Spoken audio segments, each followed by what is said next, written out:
अभी कांग्रेस ने एक एफआईआर सेल तैयार किया है जो लोगों को सच बोलने पर उनके ऊपर एफआईआर कर देते हैं।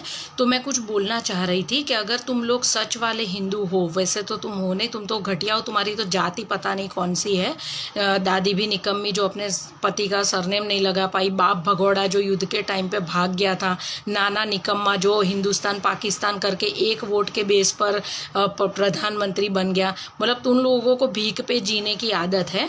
तो और इतने सारे घोटाले करके खुद की माँ बेल पे घूम रही है, मुफ्त के बंगलों में रह रहे हो, तो भी बेशर्मों की तरह लोगों को सवाल पूछते हो। 1500 करोड़ देने वाले रतन टाटा ने जवाब नहीं मांगा, लेकिन चवन्नी भी नहीं देने वाली भिखारी जो लोगों के पैसों पर पल रही है, वो भूरी काकी मोदी से हिसाब मांग रही है। काहे का तू हिसाब मांग रही है? तू है कौन? तूने क्या किया गरीबों के लिए? आज जब 1947 में इंडिया आज़ाद हुआ था और 1948 में चीन आज़ाद हुआ था, तो आज चीन वर्ल्ड में 2nd नंबर पर है और इंडिया 138 नंबर पर है। 70 सालों में तुम लोगों ने देश को आगे लाने के लिए कुछ किया नहीं है। किस चीज़ का तू हिसाब मांग रही है?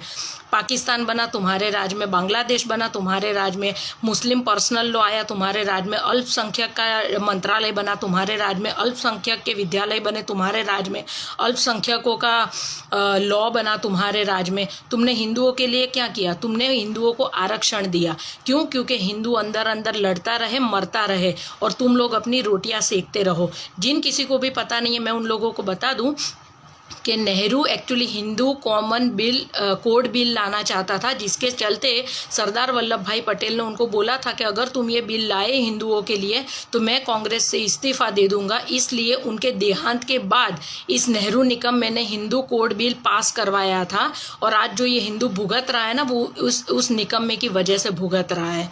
ठीक है। और दूसरा कि मोरारजी देसाई ने अपने एक उनका जो बुक है मेरा जीवन वृत्तांत, उसके 4, 5, 6 नंबर के पेज पर लिखा है कि पता नहीं क्यों मुझे ऐसा लगता है कि नेहरू को पहले से ही हिंदुओं के साथ अलग ही पूर्वाग्रह है और जो हिंदुओं से नफरत करते हैं। और जेबी कृपलानी ने भी कहा था कि अगर आप हिंदू से प्यार करते तो कभी हिंदू कॉमन बिल नहीं लाते, आप कॉमन सिविल कोड लाते जो सारे धर्मों को लागू पड़ता। लेकिन आपने हिंदुओं पर अपना गुस्सा उतारा और आप हिंदुओं को धोखा देने के लिए जनोई पहनते हो। ये जेबी कृपलानी के शब्द है।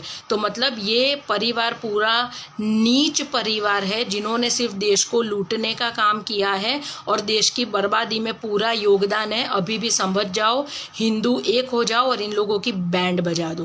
कांग्रेस मुक्त भारत करोगे तभी जाकर तुम्हारी ज़िंदगी सुधरेगी, वरना तुम्हारी ज़िंदगी ये लोग नर्क बना देंगे। इससे अच्छा तुमको नहीं समझा सकते हैं अब। वंदे मातरम।